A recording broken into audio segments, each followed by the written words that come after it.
आज मैं आपको खुद से हम अपनी वैक्स कैसे कर सकते हैं मैं आपको बताऊंगी। हमने फ्रूट वैक्स लिए, उसको मेल्ट किया है मशीन में, और मैं बालों के रूट्स को देख रही हूँ कि किस साइड पे, और उसी साइड पे मैं वैक्स को लगाऊंगी। बालों के रूट्स को देखिए, अगर नीचे जा रहे हैं तो नीचे साइड पे जा रहे हैं तो हम साइड पे थोड़ा टेढ़ा करके लगाएंगे, और पट्टी लेंगे और उसको अपोजिट हम खींच देंगे, बाजू को हम अपना टाइट कर लेंगे। ये वैक्स हम 3 स्टेप में बड़े इजी तरीके से कर लेते हैं, क्योंकि ख़ुद करने में ना लोगों को बहुत मुश्किल हो रही होती है। इस तरह से आप बहुत इजी तरीके से ना अपनी वैक्स कर सकते हैं।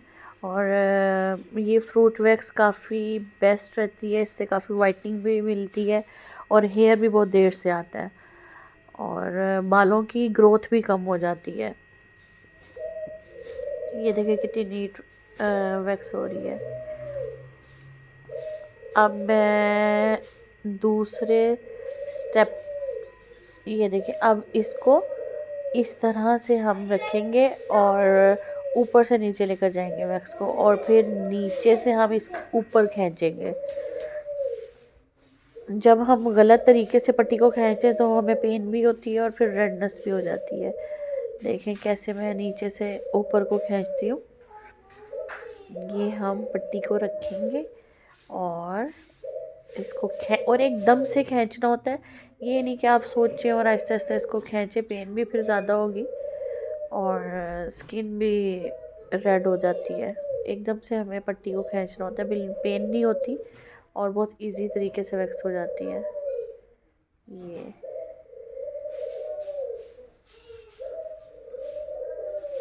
अब ये हमारी वैक्स हो गई है। ये तीसरा स्टेप है।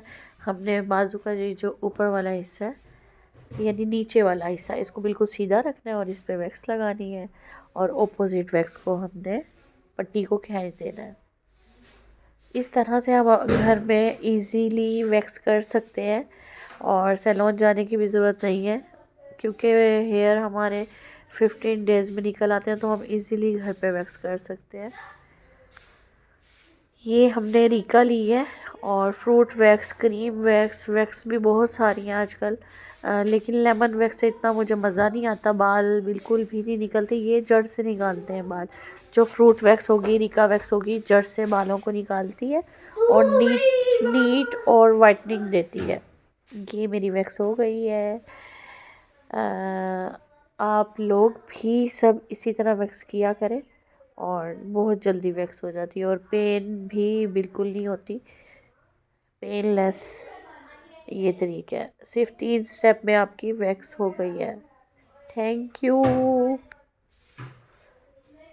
ये हम बाजू के जो हैंड पे रह जाते हैं उन बालों को भी देखें किस तरह से ऑपोजिट ही उतारेंगे, फिंगर्स पे लगाएंगे वैक्स को, तो ऑपोजिट, हमने बस ऑपोजिट पट्टी को खींचना होता है, ये जहन में रखा करें। ये हम और जितनी आपकी थिन लेयर होगी वैक्स की, उतना इजीली वैक्स उतरेगी, पेन नहीं देगी।